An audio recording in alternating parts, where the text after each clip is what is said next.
So good evening, everyone. I see some familiar names today, some not so familiar names, but I know that we are all a part of the same family, connected through comedy. My name is Kanya Maheshwari. People who know me call me Can because I think that's convenient, and so can you. I'm a com lead Adam from cohort 18, currently working as a digital marketing manager at Extreme Arts and Sciences, which is a tech and digital agency based in Capitol Hill, Seattle. I'm both a marketing professional and, just like you all, an eternal student of this field. And without really giving away my age, I've been working in this field since the past 10 or 12 years, I would say, and had the experience of working as a copywriter, moved on to be a social media marketer. From there on, finally moved to become a digital performance marketing specialist, and therefore had an opportunity to, explore a great range of work within marketing and advertising. And I'm also a marketing blogger, and I love, just writing about marketing, advertising, branding, product, everything. And because this field is always evolving, I believe it's very important to keep learning. And that's why we are here today, to listen to a professional and also to a group about this field, some of their work, and to gain more insights. And one thing I would like to say is that, it just feels so great whenever Com Lead reaches out to you and wants you to be a part of an event, because we all love Com Lead so much that, we are always on board. And on that note, on behalf of Com Lead, I would like to welcome you to our student run speaker series. Our topic tonight is social media campaign building, a skill building conversation. And it's a lovely evening here in Seattle. And I hope, wherever you guys are joining from, it's lovely for you guys as well. So thank you all again for joining us. And I do have a few announcements before we get started. Firstly, we will be recording tonight's conversation. If you have the bandwidth, please do turn on your camera, because it's always great to see some faces. But do keep your microphones off while the speakers are talking. And we will follow Hana's and Restart's talk with the Q&A session. So please keep your questions in the chat box. I will collect your questions and post them to both Hana and the Restart group for some time together at the end. And another announcement, Restart is looking for a new member on their communications team. And you will be able to hear from the original team later about, what they did, what their experience was like. And if it sparks any interest, the deadline to apply for that role is Tuesday by midnight. And Alex will give some more context about it. And there's already a link in the chat box. So I will also be talking about it more later. The Restart group will be talking about it. So just stay tuned. And to kick off, let's first watch a short video from Comlead Consultancy, and then I'll be doing some introductions.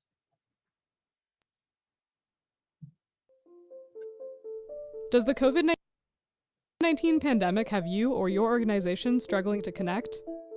The University of Washington's Communication Leadership Program is here to help. We have assembled our COVID-19 consultancy to help nonprofits, small businesses, and on-campus departments.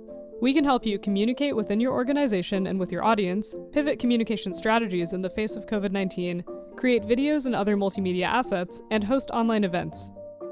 As community builders and communication professionals with expertise in digital technology, our graduate students and alumni are uniquely equipped for this moment. We're offering pro bono consulting, events, and professional connections. Whether you're a business owner, an employee, or simply looking to improve your communication strategies, we're here to help you. For more information and to schedule a consultation, visit bit.ly/UWCOVIDhelp.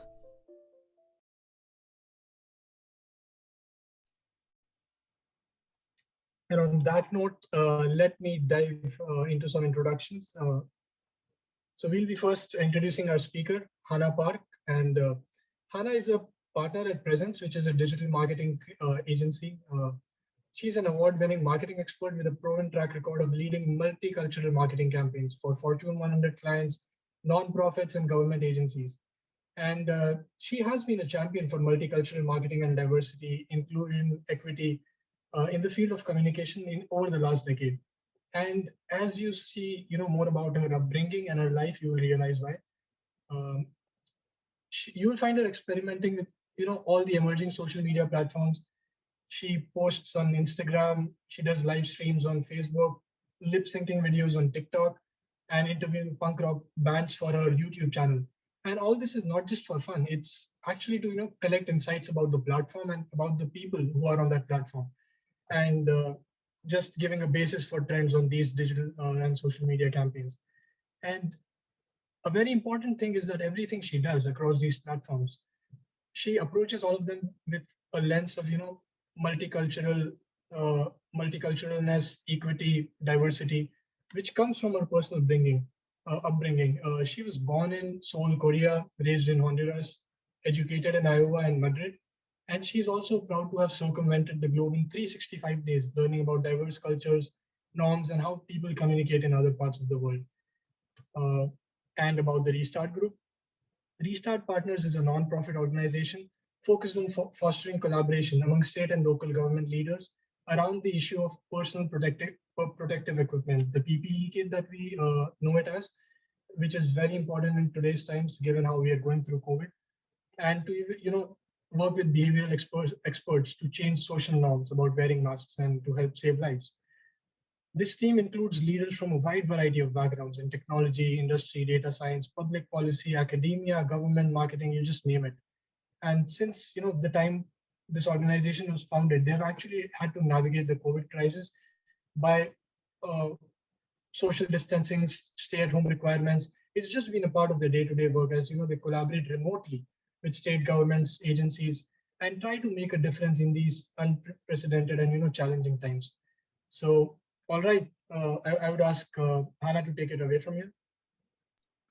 Wonderful. Thank you so much, Ken. Well, thank you so much for having me. I'm very excited to be sharing with all of you about some key takeaways to guide some of the questions that you can be asking as you're looking to build effective campaigns and social media. Just a little bit about myself. My name is Hannah Teresa Park, and I'm a partner at Presence, which is a digital creative agency. And we help brands and companies create memorable presence on digital spaces.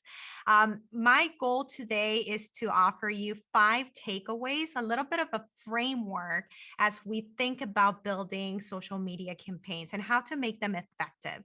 And I am so thrilled that the Restart Group team will be showing a case study that actually puts all of these awesome principles into practice in real life and the results and the outcomes that they've seen from their incredible work. So I'm very humbled to be here with all of you today. I'm impressed that there's so many people here. It's Friday, 6 o'clock. You must really love communication and you must have really deep commitment for communication for being here. So I know I'm with like-minded souls here. So thank you for creating this space with your presence today. With that, I want to jump in to the 5 takeaways I want to share with you today. So how do we build effective social media campaigns? First and foremost, I want to share that every social media platform has its own vibe and its own lingo. So can everyone see my slide? Just give me a thumbs up if you can. Perfect. Wonderful. So I want to start setting the stage and the context for social media by saying that every platform has its own vibe and its own lingo. What does that mean? So if you were to post something on LinkedIn, this is a viral meme that went around. This would be the look that you want to project on LinkedIn. But maybe for Facebook, you want to look a little more casual for your family and friends. Meanwhile, if on Instagram, you want to show that edgy, artistic side of who you are. And if you are on Tinder, well, this is what Dolly Parton had to say. So I think what's important is to start by asking ourselves, what's the vibe? What's the lingo on each of these platforms? And every day, new platforms are emerging. Now we see TikTok has taken by storm. Snapchat continues to stabilize. There's Twitch, there's Clubhouse. New platforms are emerging, and each platform has its own characteristics, personalities, language, as well as its own vibe. So I think it's very important for all of us to have this first takeaway. We don't want to find ourselves on YouTube saying, please like and share, just like we don't want to be on Facebook saying like and sub. We want to be seen as someone who's part of that community. So, what's important if you're going to build a social media presence for your business, for your projects, for your organization, first and foremost, let's learn the vibe and speak the lingo of the platform. And there are three things in order to achieve this takeaway. The first one I would say is to invest time to learn about the people in the platform. Spend some time, entertain yourself with the critical eye. And what I mean by that is you can really learn a lot from the best and the worst on the platform. So I always like studying who are the best in the platform. What are they doing? What are these strategies that I can learn from and replicate and test it myself? But also the worst, show you what you should not be doing, right? If there's images on Instagram that you look at and you just go, oh, stop, pause, and ask yourself, what created that emotion? And extrapolate the learnings so you can apply it to your social presence. And third, I think what's important is to look at this platform as a community. Find your community, right? And look to contribute to that community generously. And I'll be talking a little bit more about that. So, how do we contribute generously? Here's what I would like to invite you to think about. Social media is like a dinner party. First and foremost, when you get invited to a dinner party, you ask yourself, do I really want to go to this dinner party? Right. And maybe some of that anxious sidedness is like, maybe I'm sick, I can't go. Or maybe you're ecstatic to go to that dinner party. Whichever the situation is, you first and foremost know why you want to go to that dinner party. And I think for social media campaigns, that's important, knowing why you want to be in that social media channel. So that is the first thing about a dinner party. But second thing is, in dinner parties, you have all different types, archetypes of guests, right? How many of you, and you can raise your hand or give me an emoji or put it in the chat.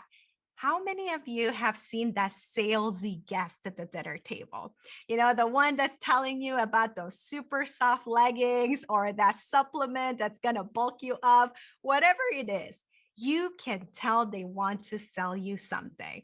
And you're not attracted to that person because you feel like there's no genuine, authentic connection. You know that they have an intention and a motive behind their presence. Even though this is so easy for us to understand and feel and identify, it is one of the biggest pitfalls by brands and organizations and projects when it comes to social media. It's all about selling our message, selling our product, selling our service. So we definitely don't want to be that salesy guest when we're invited to a social media dinner party. Now, we also find the other guest that's always about like, hey, look at me. I've got a story. Wait, I can make that story spin it and come all around to be about me. I did it better. Who has had experience with the me guest at the dinner party? Put it in the chat. Give me an emoji if you've experienced that guest. I'm seeing some laughing emojis there. I love it. We all know who they are, and we're not attracted to that guest particularly. However, this is yet again another pitfall that we see over and over again in social media. Have you seen those brands that are just bragging over and over and over again about how great they are, yet they fail to answer the most important question that every customer, viewer, or audience is asking themselves, which is, what's in it for me? As they're scrolling through social media, they're asking themselves, what's in it for me? And when you're just there bragging about and you see them, you're not attracted. Even though this is so evident when we look at it in the context of a dinner party, it is yet one of the biggest pitfalls that brands are doing when it comes to social media. Now, what makes a perfect dinner guest? Well, I would say that it is that guest that listens actively to everyone at the dinner party and also offers very valuable POVs. They have a very clear POV and they're not afraid to share their POV, but at the same time is humble enough to be able to acknowledge others that are part of the conversation and give credit where credit is due. Would you agree that this makes a really great guest that instantly makes you want to know more about them, want to be their friend, and even maybe develop a friend crush. So we want to be this dinner party guest when it comes to social media. And I say that this kind of guest has an air to them. There's an air, a vibe about them that attracts us. And I call this the AIR, which is their aspirational, inspirational, or relatable. When you're developing your social media voice or your social media presence, you want to be two out of these three things to have an air to your presence. Whether you're aspirational and inspirational, maybe you're aspirational and relatable, or inspirational and relatable. Whichever combination it is, you want to have two out of these three elements to have a successful social media presence. Now, with all of this, I want to lead into your second takeaway for today, which is it's so important to know your audience.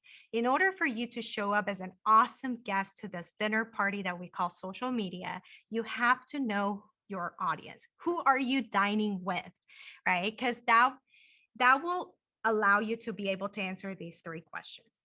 First and foremost, you have to know your why. Why are you even choosing to be in the social media? Why are you even choosing to go to this dinner party? That is the first question you must answer as a brand, as an organization, as a business, if you choose to have a social media campaign. The second question is you must do the research, right? It's always nice to know who you're about to have dinner with, right? You can find what makes you relatable to them, even prepare, right? How you're going to show up at this dinner party.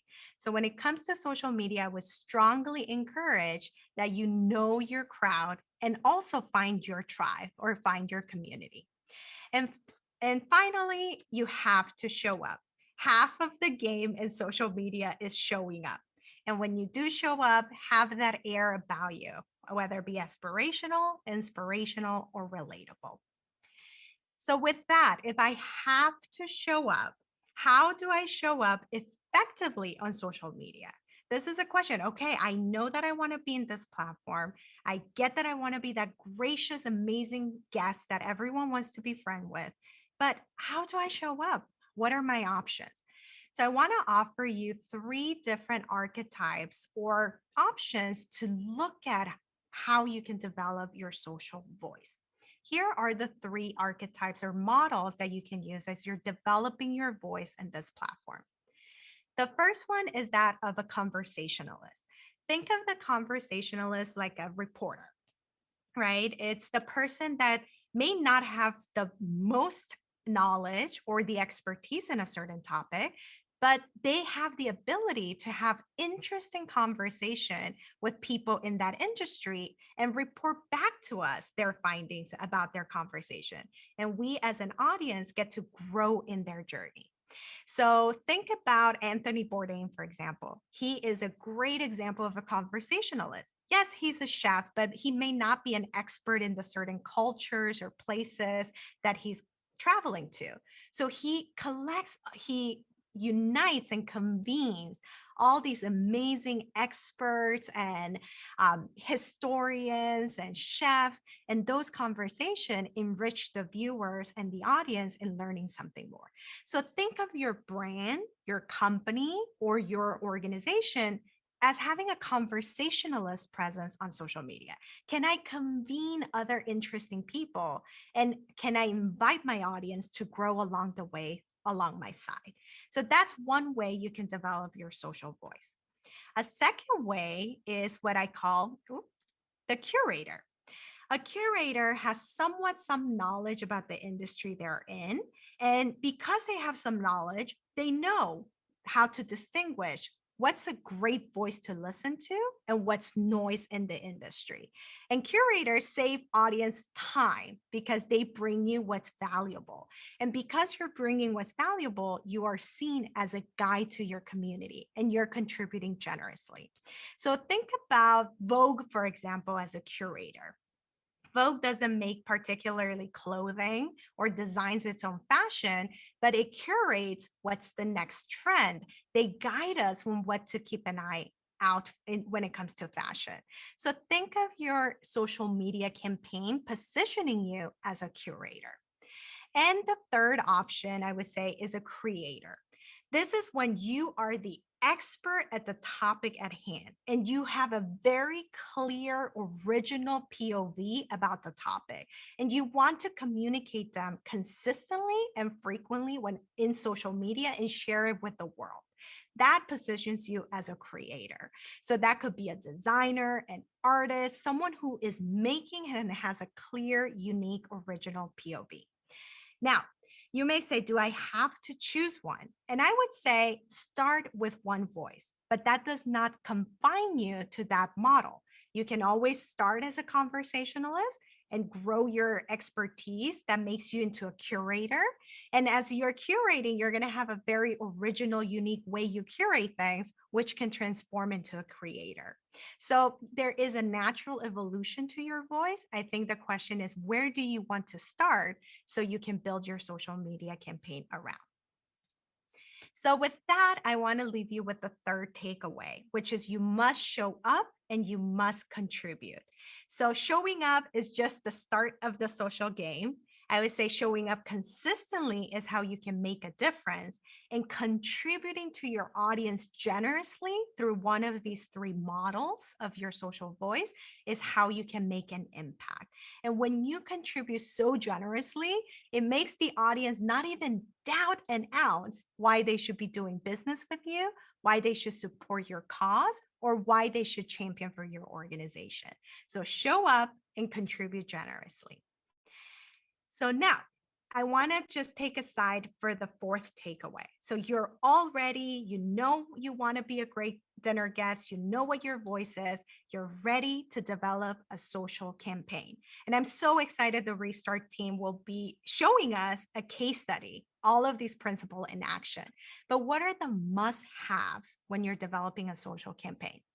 And of course, I could go super deep into these, but I just want to give a sketch and an outline of the must-have components. I would say there are 6 of them.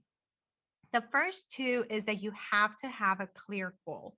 You have to have something that you can measure your efforts against. So you must have clear metrics.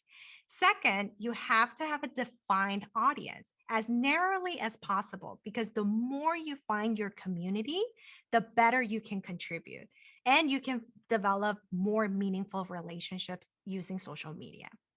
Then I would say that the number 3, 4, 5 is that now you're ready to come up with a creative concept. How do I become an effective part of the social conversation? However, don't wait until you have the perfect concept and campaign to launch it. Develop a hypothesis about what you think will work and test the concept itself. Launch the campaign, test it, and measure its performance.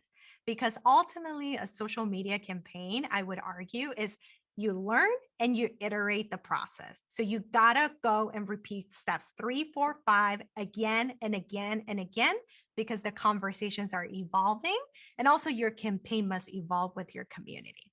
So I would say that these are 6 critical elements, must-haves, if you're thinking about developing your social media campaign. With that, the takeaway number 4 is that social is an iterative process. So you gotta continue to revise and evolve. Don't wait for perfection, strive for progress. Don't be afraid of negative feedback. That's actually really good because it's telling you where you should not go and what people want from you. And measure and measure and measure. What gets measured gets managed. What doesn't get measured doesn't get managed. So please measure your efforts and iterate until you achieve your goals. So with that, I am going to go to my 5th and final takeaway, which is you must anticipate when it comes to social game, because if not, you'll get swept up by the waves. What do I mean by that? Social landscape is constantly changing and evolving. And you have to ask yourself, you have to ask your organization, your business, and your brand, are you anticipating enough to stay in business? And I want to bring this to the COVID situation that we're all living in currently. If you as a business or an organization are currently asking yourself, how do we adapt and respond to COVID? You're asking the wrong question. because that would be a reactive question and you'll be building a campaign that's reactive. Instead, this is my recommendation. You should be asking, when the economy starts again, when social distancing gets reduced, when there's more dining that can happen in the restaurants, how can my business, my organization, my brand anticipate what's to come and build my social presence today in preparation for what's to come?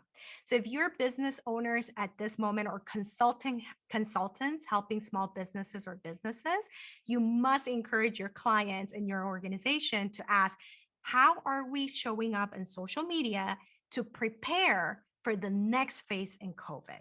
That is the key question we should be asking to anticipate in the social presence. With that, I want to leave the final takeaway, which is you must anticipate. You have to anticipate to stay ahead. If you react, you'll stay behind. How can you anticipate? First, study the patterns. There are patterns when it comes to trend. There's seasonal patterns, there's monthly patterns, there's weekly patterns. There are patterns that you can study to anticipate trends. And once you see those trends, you must plan ahead. And finally, you have to not only like change, but you must embrace change and make it part of your DNA, because the social media game is an ever evolving, changing game. So in order to anticipate, your organization, brand, or business must have at its core and its DNA embracing change. So with that, those are the 5 takeaways I want to leave with you today and set the stage for the great case study that the Restart team will be sharing that showcases some of these principles in real life in action. I invite all of you to connect with me. Here's my email, my LinkedIn, all my social channels. I am looking forward to your questions and connecting with you after this and helping you along the way as you build your wonderful, magnificent social presence. Thank you. Thank you, Hannah. And now over to Restart.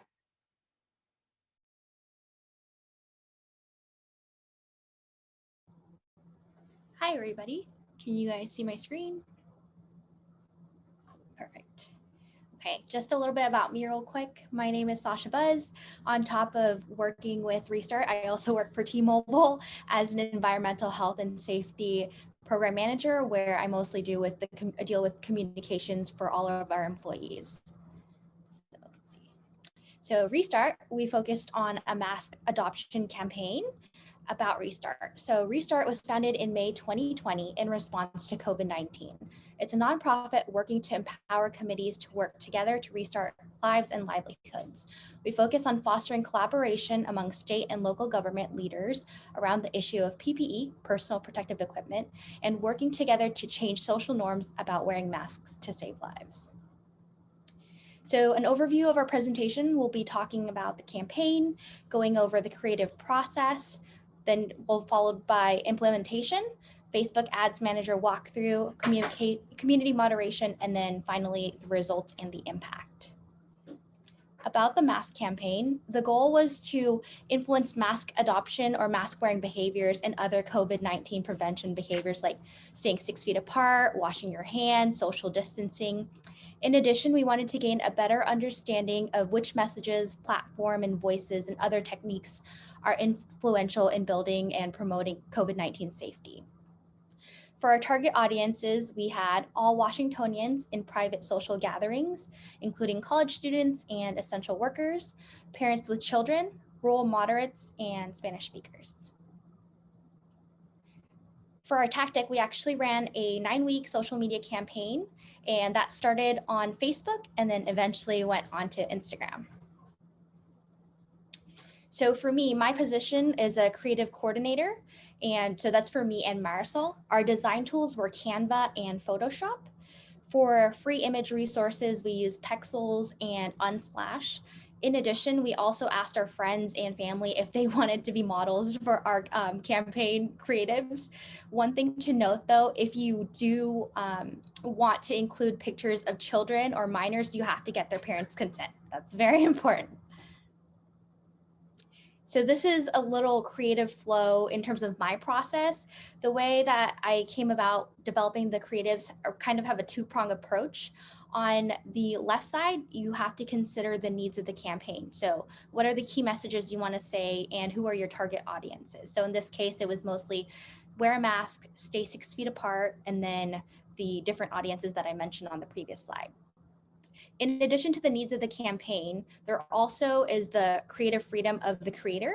So in my case, I really wanted to create posts and memes and all of that were timely and funny, because in my perspective, that's the ones that are easily shareable and memorable as well. So I used a lot of puns and pop cultural references. And here is an example. So here are a couple examples of my creation flow. On the right, you'll see the key messages and then target audience, followed by the different ideas. So basically, I just drew on a piece of paper. I'm like, okay, what is related? What is funny? What is memorable?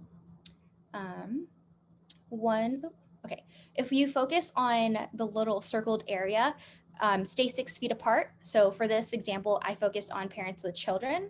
I was thinking about, okay, what's a seasonal event happening right now? Oh, at this time it was Halloween. I was like, what do people like to do during Halloween with their children? They like to go trick-or-treating. So I was playing around with little puns and I was like, how about trick or treat, stay 6 feet away? So stuff like that was easily shareable, and parents are like, oh yeah, we're thinking of going trick-or-treating this year. Here's something to remember. So that was well received. And then here are a few examples of the different creatives I made, where there were some for the small private gatherings or the parents with children. And again, like the seasonal examples, a lot of people really also like the thanking them or thanking somebody for wearing a mask. In addition to the still creatives, we also had developed some videos as well that were really short. They were referred to as motion memes because it was like 5 seconds, just one point of the creative was moving. And with that, I will shift to Marcel.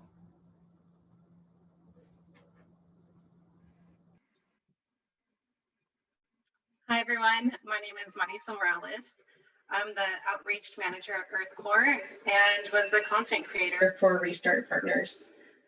So in addition to the Cantor research and results of the survey, I also considered other factors that informed my creative process. I considered key messages like wear a mask, stand 6 feet apart. I also thought about my target audiences and their personal interest. And finally, I thought about what type of content would drive engagement, such as comments, likes, and shares. So I took a multicultural perspective and approach to this. My focus was creating content for the Spanish-speaking community. So I included a diversity of photos, cultural puns, Spanish and bilingual content.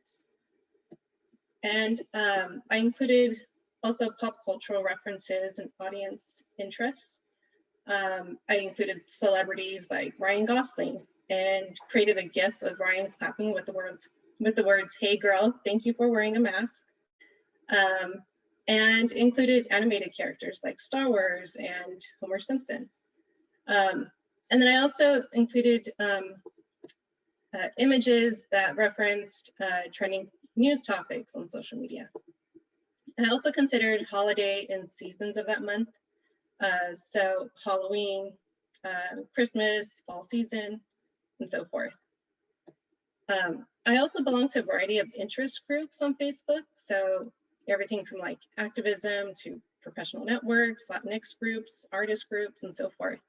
And so I did a lot of my own observation research by looking at messages and images that resonated within my own network. Like Kanya had mentioned, I needed to know my audience. So I observed what folks were already sharing, how folks are talking about this topic, what type of content drives engagement, and took notes of my observations. The text I included in my post were questions, it included questions, or I encouraged comments, I provided tips, included hashtags, and encouraged others to tag their friends and family. And before I submitted my images, I would sometimes ask my teammates, my my friends or family for feedback and edits because I wanted to see if this was something that resonated with them and if they would share it. We had weekly check-ins with our team. We provided support with feedback and made revisions according to the results. So our creatives included holiday themes like spread joy, not the virus, which received 11,000 likes. And I included agricultural workers because I knew that in Washington state, agricultural workers were experiencing COVID at disproportionately higher rates. So I created bilingual graphics that targeted this specific community. I had direct and straightforward messages like, I wear a mask to keep you safe, which received 10,000 likes, and mask up and back up, which also was very effective, and messages of gratitude. Thank you for wearing a mask, and invited our audiences to comment on who they would like to thank. I also use patriotic images and images using the American flag to create GIFs.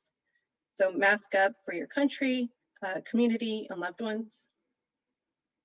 I also included solidarity messages that acknowledged how difficult these times were and offering hope. We will get through this together, which was well received and received 14,000 likes. So I just want to thank my friends and team who also contributed to sharing their own knowledge and offering feedback on my creatives.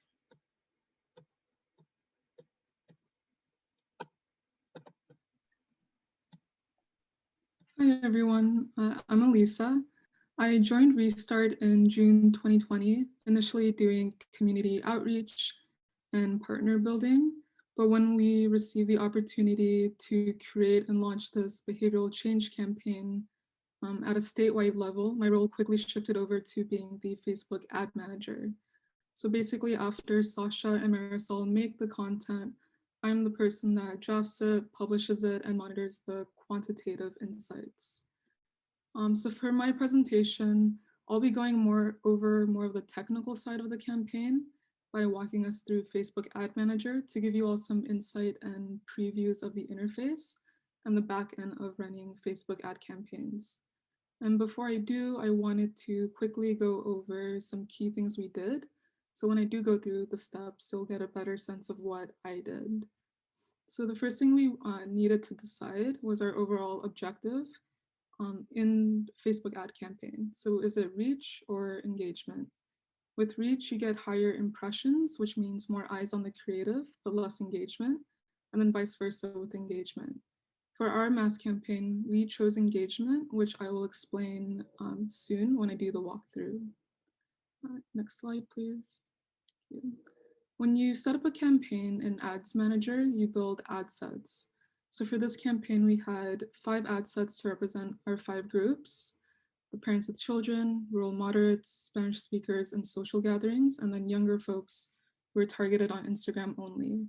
So you can also see the different ages that I inputted and a general overview of how I filtered the audiences for more detailed targeting.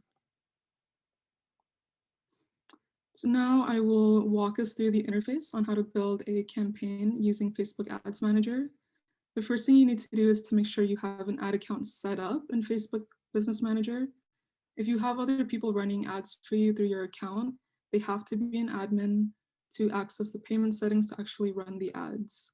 So I've helped a lot of people who have had some issues with Ads Manager, and this has always been the resolution to their problem.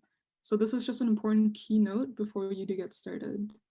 And to get to the actual building the campaign, to step 1, we would just click Ads Manager where you see the red arrows pointed at. So step 1 is setting up a campaign. So when you click Create, the green button on the left, you'll be shown this box. You have to decide between buying type, and what you choose depends purely on your campaign. And buying type is the method of how you pay for and target ads in your campaign. So we chose auction because it offers more choice and flexibility. However, the results are a little bit less predictable. Our ad delivery is optimized for our main objective, which you can see below. And so if you have one objective for your campaign, this would be your best option. For reach and frequency, that allows you to have a little bit more control. So you can have your ads be seen by your audience either 4 times a week or just once a week. Placement is also limited to just news feeds and right-hand columns, and I'll explain a little bit more about that later.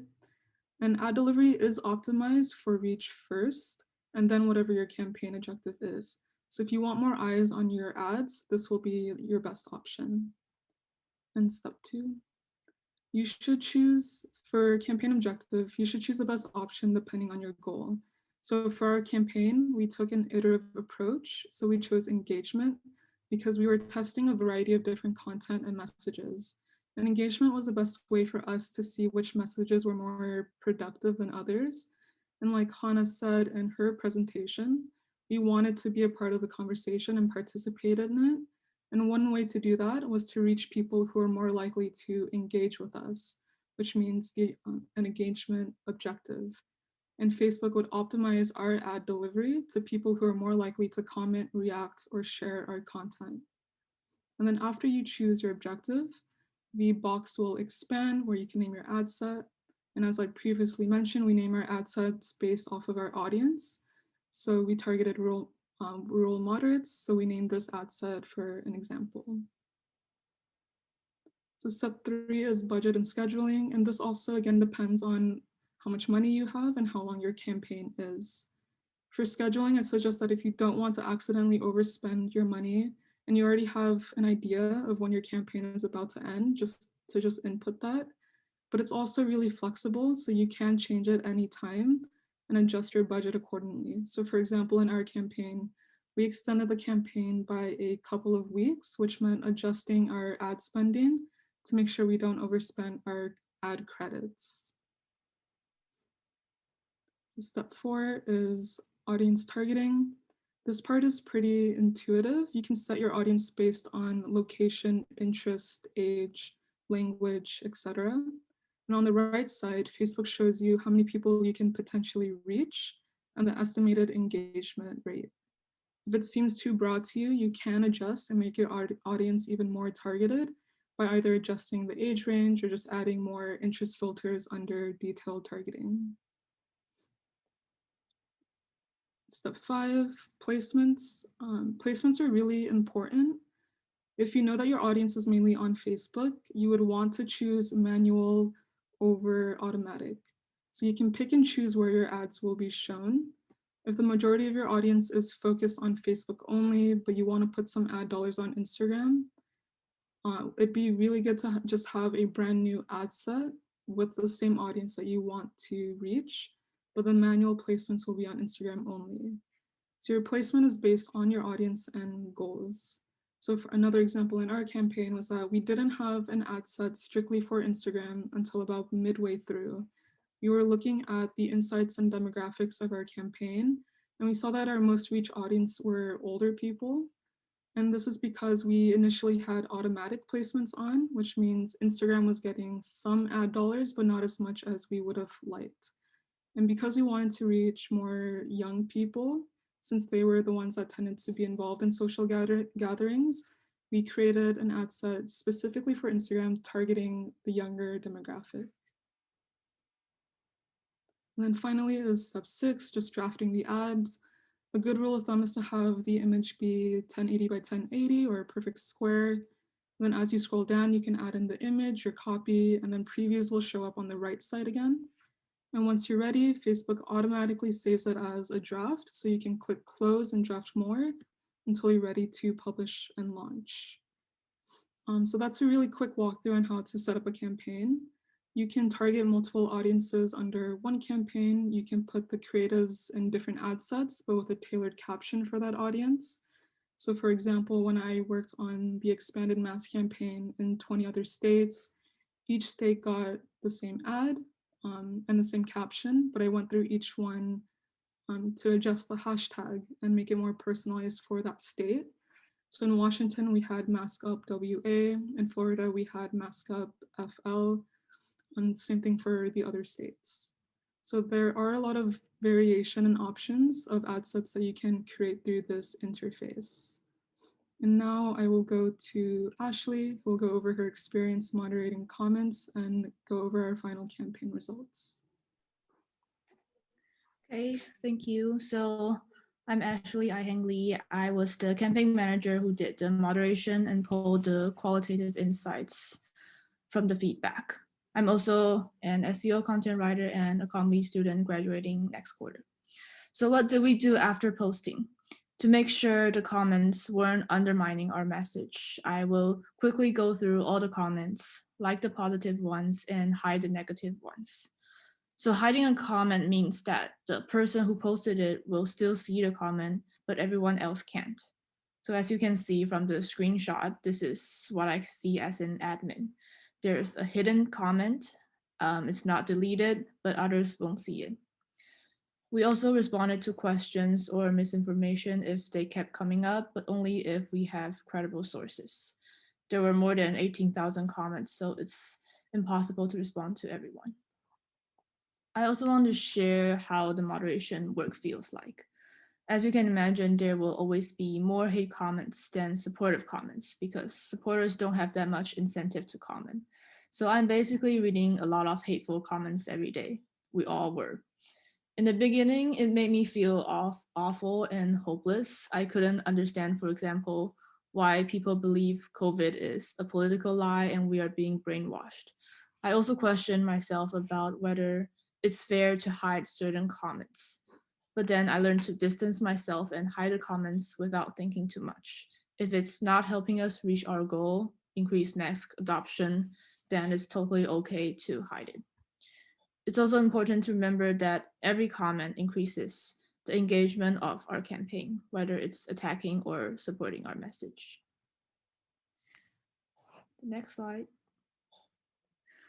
So finally, let's look at the results. We reached 1.5 million people and made 7.3 million impressions. These numbers were impressive, and our survey also showed that people who saw our posts were more likely to wear masks. In terms of engagement, from this graph, you can see that women engaged more than men, and people over 65 engaged more than other age groups. We also went through every published ad and categorized them based on the voice and messaging in order to figure out which messages did the best overall. And here's a list of all the types. Now let's run a roll and let everyone guess which types perform the best. Evelyn?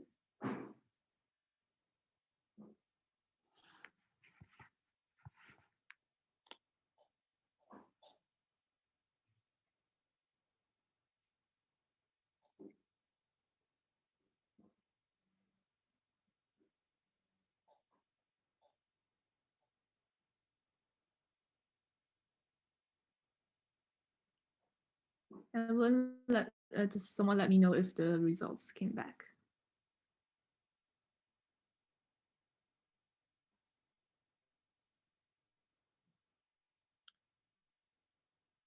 Can you all see the results? Yes, we can see them. Okay.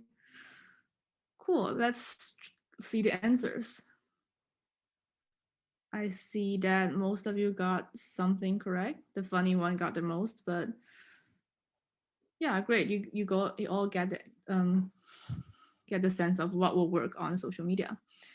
So next slide, please. Here are some examples of the scientific and instructive messages that didn't work very well. And next slide. These are the top performing ones, messages of mutual respect, gratitude, protecting family, and the cute ones. We found that the scientific, statistical, indirect, or commending messages performed the worst. Humor or cute ads have the most comments and the biggest reach.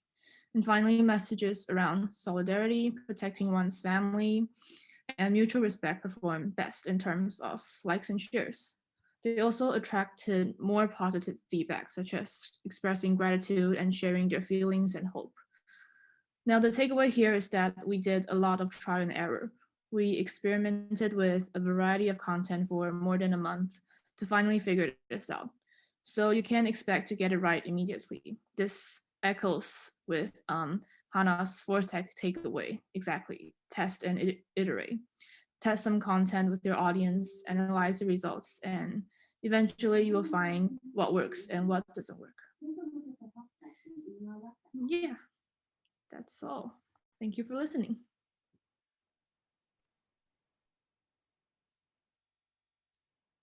A big thank you to both Hannah and the Restart Partners Group.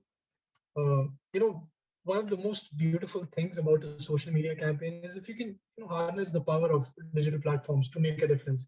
And we see that in times of need, Restart Partners did exactly that. And there were a lot of common themes across both the talks that we heard today.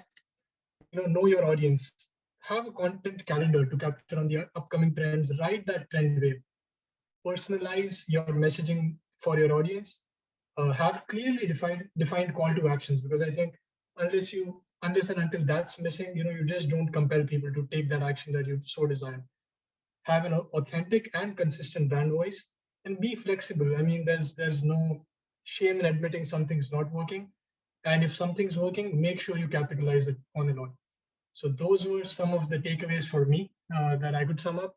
And we have a lot of interesting questions. Let me start with some questions for Hannah. The first one's from Annie. She says, how do you suggest finding a brand voice, and most importantly, maintaining the consistency of that voice? What exercise do you recommend for that? And she says she's currently managing an Instagram account for a dance company, and her biggest challenge is consistency. So any tips for her? Beautiful. I love that question. I think that's an excellent question. I'll begin by answering the most important thing as you're developing any campaign or any marketing effort is that the quality of the questions that we ask ourselves determine the quality of the answer that we're going to get that informs the campaign that we'll be investing in.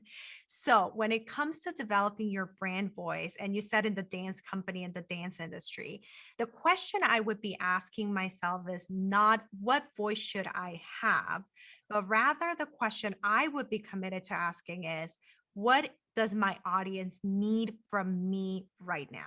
And if I ask that question, I will immediately understand, here's my audience, right? Who I'm committed to contributing generously.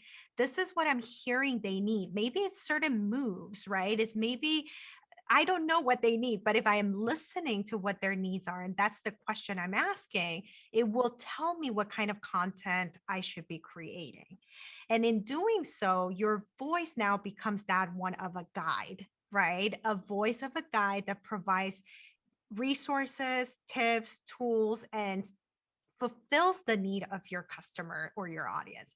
So the question I would encourage you to ask as you're developing your voice is, what does my audience need, and how can I be a guide in their journey when it comes to dance? And in doing so, in answering their needs, their questions, you will develop your voice, which is that one of a guide that eventually will evolve into an expert, and your voice will evolve as your audience needs evolve. So you'll never run out of idea or content idea or things that you need to do. Thank you for that answer. We have another question for you. Niharika says, at times the audience keeps expanding for brands. So how is testing and iteration run in parallel for two different types of audiences?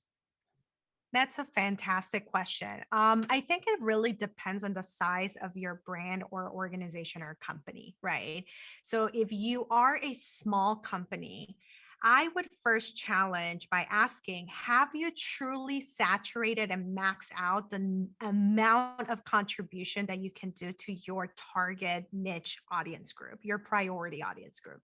And oftentimes, if you're a small to medium-sized business or brand or organization, you have not yet maxed out the amount of value you can offer them.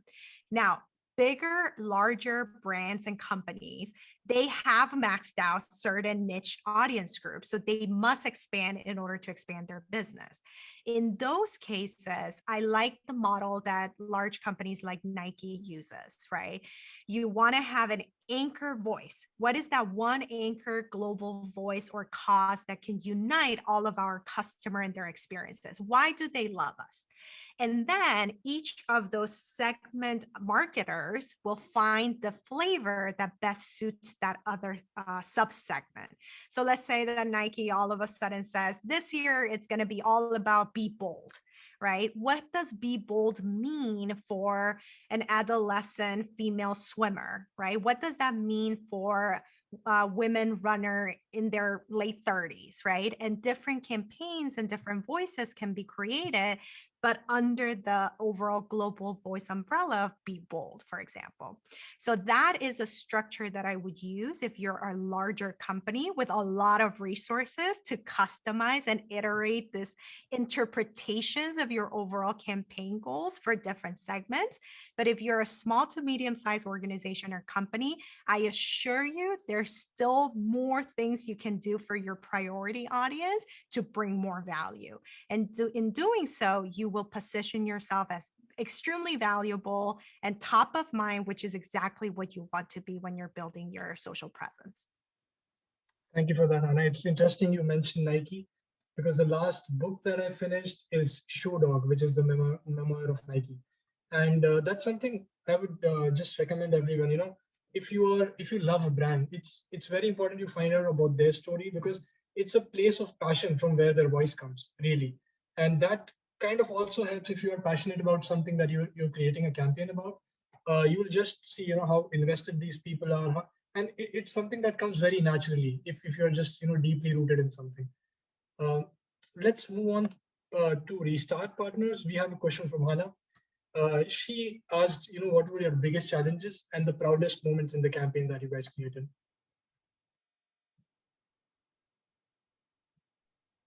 I think I can share a big challenge, especially with Facebook. So the interface is not that great. It's really hard to navigate. We had a lot of issues at the beginning of the campaign, such as overspending. Our ad account even got we got locked out of our account because I guess maybe some of our creatives were flagged, and we thought it was just like people who didn't like our message, like trying to combat us, but that wasn't entirely the case, but we were able to figure it out. But I think one of my biggest challenges was just getting really familiar with the interface and kind of learning how to navigate something that was like new and dense. And yeah, and the second question is like a positive thing. I think was when I did assist a little bit in moderation. So I really just like seeing the community of Washington kind of support each other in the comment section, because there is a lot of negativity. So just being able to see that there are people who think like us, who will kind of support us and like talk to the opposition, I guess, was really great to see. That was my side.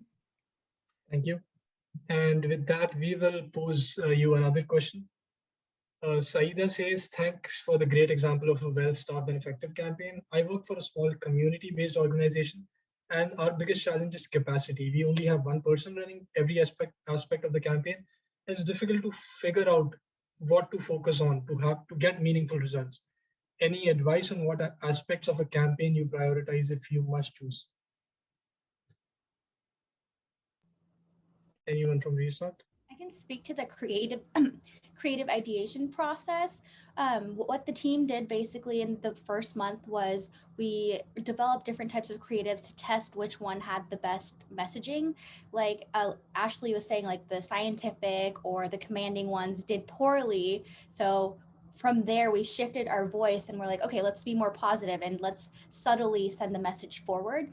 So I think instead of focusing on creating like a million different creatives off the bat. Maybe start with like 5 and see which tone and which voice is well accepted. And then from there, take that and just make different iterations, like a different picture, a different font, or a slightly different message.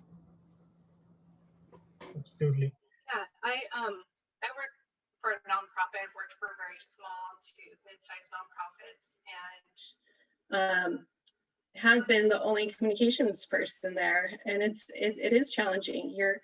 You're juggling multiple responsibilities, everything from creating newsletters to managing all the social media platforms, and so it is very challenging. But something that was helpful for me was creating a plan for the year, creating a strategy plan for the year. I created a diversity, equity, and inclusion communication toolkit, which laid out the goals that I wanted to achieve, and then created a social media calendar as well, and thought about what type of content I wanted to produce during the week. So like core member Mondays, wisdom Wednesdays, field story Fridays, and then I also used Canva, and I loved using Canva because I was able to share that with teammates, with our core members who wanted to create content, or anybody else who wanted to create content, and allowed them the ability to do so. And then I would, create, add some edits, and then we would post. And so I think having a plan ahead of time really helps.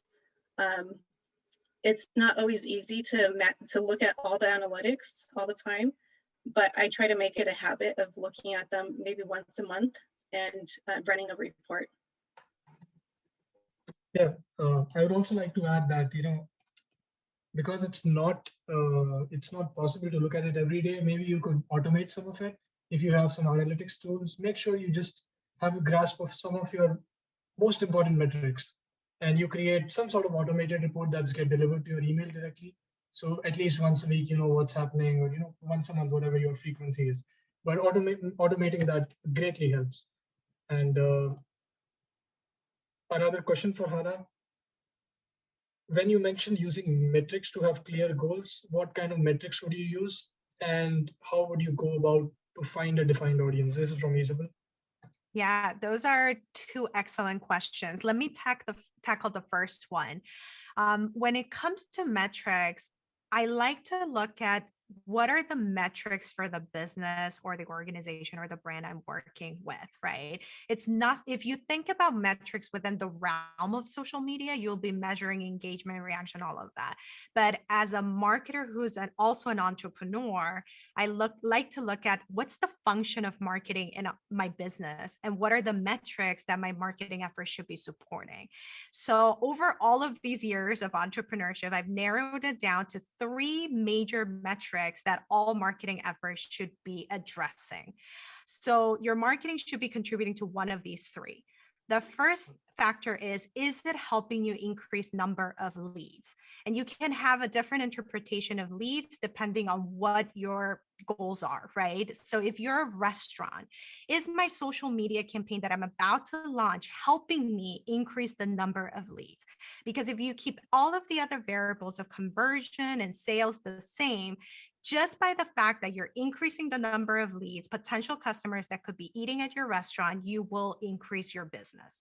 So is your marketing increasing leads? How you capture them? Those are all strategies, right? That consultants and agencies and companies dedicate their lifetime to build.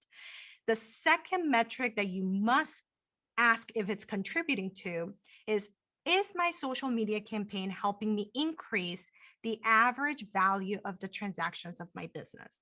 So if by posting all of these additional products, services, is it actually making my customers spend additional dollars that's driving the average transaction cost of my business higher?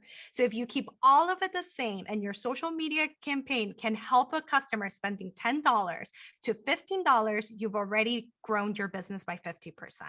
So that is the second factor. The third and the last factor that I always ask myself, is my campaign helping to contribute is it helping it contribute to the frequency of repetition? So is my campaign actually helping to drive additional visits to my restaurant, for example, right? So is it helping that the customer, instead of visiting once, they're visiting twice now, and maybe half of them are visiting twice. So is it helping to increase the number of frequency and repetition of their business? So I asked myself, what kind of social media campaign am I building? And what is one of these 3 target variables that help my brand and business grow? Which one is it contributing to? And as you want to contribute to one of these variables, you have to put specific call to action, specific lead capture, specific upsell, or specific retention strategy in order to contribute to those 3 variables. But I think about it, what is the function of marketing within the overarching business or your organization and your message? And how is it contributing to a version of these 3 variables? Because when you increase those 3 variables, you're growing your business. And when you grow your business, there's more resources and more money, so you can do more campaigns, and it's a fulfilling prophecy. Thank you, Anna. And there are a couple of more questions, but before getting to those, I would like to thank everyone for sticking around. I know it was an hour-long session. We are running a bit over on that, but I guess this is what happens, when like-minded people meet and they discuss something very interesting. So with that, I'll just get to the couple of more remaining questions, and then there are some announcements at the end. We have a question for Hannah again. Social media campaign is very common now. Usually it's the format with some hashtag. I want to know how I could make this format or the whole social media campaign more innovative and creative. Yeah, that's a wonderful question. And Ken, I'm going to make sure that I answer fully the previous question because it was a 2-parter and I didn't do justice. So I'm going to do the second part of the previous question, which was, how do you define your audience group? And the more focused you are on who your ideal audience is, the better your campaigns are going to be. And one of the things that I teach in my course at UW is creating what I call an empathy map, right? Which is comprised by demographic data, but above all, psychographic data. What are the things that my ideal customer is thinking, feeling, saying, and doing? So I can create content in social media that responds to that. And I know brands and companies have a really hard time narrowing and niching the ideal audience that they want to serve. And the way I explain it to executives and entrepreneurs is, if you go on date with 150 people at the same time, you're not going to remember who you went to date and where. But if you really focus and you're very committed to, developing a relationship with a few, those relationships are going to be better quality, right? So it's the same thing with marketing. If you define your audience, you're going to serve them better, you're going to understand them better, and you're going to have better relationship. So I use an empathy map, demographic and psychographic data, but also a lot of social listening, because I want to be in their world. I want to know how I can be a valuable contribution and presence in my audience's life. So that's how I would do it. And then the second one is, how do I innovate? Well, you have to zag when everyone is zigging, right? So that's how you innovate. What you should not do is just do that corporate platitude campaign thing, right? Like, oh, I'm going to just be all good. Those are dumb and they're completely ineffective. What you have to do is really show up as an individual, like that dinner party guest that I spoke, right? So Wendy's will do a Fortnite campaign and they're not going to do an ad. They're going to go in and play and destroy the freezer in the game, right? They are showing up as a guest to the conversation of the community they want to be part of. So if you think about your brand and your social voice as that awesome dinner party guest, you'll quickly know how to entertain, engage, and encourage your audience, which is how you zag while everyone is zigging. So that's how I would encourage you to think and innovate in order to create more creative campaigns in social media. Thank you. And there was a question from Angela that I see Ashley has already answered, but for anyone who's not seen it yet, Angela asked, how do you determine, people were more likely to wear a mask after viewing the campaign? And Ashley spoke about a brand lift campaign. Just to add a bit more to that, if you guys ever visit YouTube, and you might notice a lot of times you get questions asking you, have you seen an ad for this particular product, in the last 1 week? And you either say a yes or a no. That's basically every social media platform. They offer these brand lift studies, which just ensures, whether your ad is effective or not. So they will throw some ads at you. They might not throw some ads at you. And then, when you log in, they'll ask you a question of whether you remember having seen this brand around on social media, either through an ad or through a post. And through that, they try to measure what's the delta, before and after of all the people who have seen it. So that's what Ashley was talking about. And we go back to Hana. I think this is a very important question that I have next, because a lot of people are graduating, they are going to find jobs. Some people are maybe looking to switch jobs. So there's a question, how you have been in the industry for a while. If so, how did you break into this industry? Anyone, any advice for someone like me who's starting out? That's such a beautiful question. Thank you so much for asking that. I think it's two-parter. I'm going to give you the mindset portion and the actual strategy logistic answer to that question. I think the most important one is mindset. Like, you have to be committed to this industry and you got to say, this is where I want to be in. I see myself in it. I am obsessed with the topic and I deserve to be here and I will be here and I am here. I think there's a lot of that, inner critic voice saying, oh, you don't know, you're just starting, all of those things that bring you down, right? And when you are down, you don't show up as powerfully, as confident, as committed to being in the industry. So I would say that is the first thing. Work on your mindset to know that you're committed to it. And I know you are, because you're here at 7 p.m. on a Friday talking about this, right? But you want to nurture that mindset so you carve your space in the industry. I did not study marketing. I did not study entrepreneurship. In fact, I was a sociology Spanish literature major. And I didn't know anything about marketing, but I showed up to my interview at the agency and I said, you are never going to find another Asian Latina to build your Hispanic Latino marketing practice. So I don't know anything about marketing. I don't know what it is, but you will hire me, right? And they did. And they were like, oh, we can't pay you big money. I was like, hold your money. In 3 months, I'm going to make you so much money that you will have to pay market value for my time. And that's exactly what happened. Did I know what I was doing? Heck no. But I had that mindset that I deserve to be here. I'm committed and I'm going to make it work. And that's what allowed me to move through all of those difficult times when I felt like I didn't know what I was doing. So that's the first part and the most important part. Now the technical, just run a campaign, right? So if you want a job, think about, okay, who's my target audience? Who's my ideal employer? What are their needs? What do they need? And just become the person that brings value and solves their biggest problems. Because in doing so, you become so valuable that they need you in their industry. So I would just say apply all of those marketing principles, all of the 5 takeaways I provided you, and make getting a job in this industry a campaign that you're running on the industry itself. So that would be the technical approach. Thank you so much, Anna. And the things that you said, I relate to them so much, because the first thing about mindset, you have to be passionate about it. I come from India, where your parents expect you to be an engineer, and for that reason, I studied science till class 12. And after that, I was like, no, I'm not doing this. I am a creative person. I want to do something in advertising, and I just made this switch. Obviously, my parents were not happy, but I am happy right now with what I'm doing. And the second thing that you mentioned about, just run a campaign. And I remember back in 2009, I joined my undergrad. Facebook had just come to India a year ago. I just walked up to this contact of mine that I had. He used to make regional movies. And I told him that, I'll do it for free, but I just want to run a promotional campaign for your movie.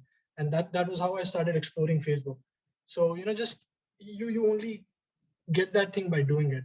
No amount of theory can help. You just have to get your hands dirty. So that's what I would say. And with that, thank you so much, Anna, for all the answers. Thank you, Restart Partners, for all, sharing the case study and for taking all the queries of the people. I do have some announcements as I wrap up. So before you leave, please help us fill out this survey about what kind of topics you would like to learn about in the future. So Evelyn, if you could launch the poll right now.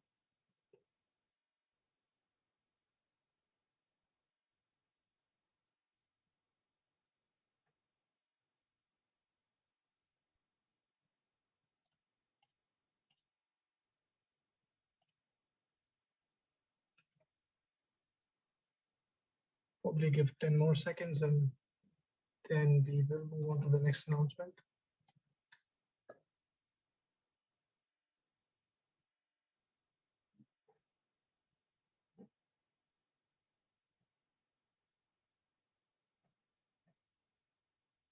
Okay, I mentioned it before, and okay, we have the results too. Awesome. So it looks like today's session was quite engaging. People want to hear more about it, digital marketing and social media. I will move on to the next announcement. As I mentioned, Restart is hiring, and there are already some details in the chat. Any one of you wants more details, you can connect with Alex or you can connect with any of the Restart partners. And thank you to all 5 members of the ComLead COVID consultancy, Susan, Stacy, Ryan, Mo, Hannah, Evelyn. And thanks to Evelyn and Valentina for tech support and for the help facilitating the Q&A. Thanks to Alex, our ComLead head of creative strategy, for his leadership with the COVID consultancy. And we will be sending out the video capture of this session along with a short takeaway and a brief survey to keep an eye out for these items in your inbox. And if this conversation appeals to you, and if you're still not a part of ComLead, do consider pursuing a graduate degree. Go on comlead.uw.edu, find out more about the program. I am an alum. I was invited for this session and I was so happy to jump in. That just shows how good ComLead takes care of you. And if you are in need of pro bono communication consulting, please connect with the COVID consulting group. The link to the website will be added in the chat for that. And we'll just stop the recording now. Thank you again for joining us tonight. I hope this was a great start to your weekend. And just take care. Have a great weekend, everyone. Thank you.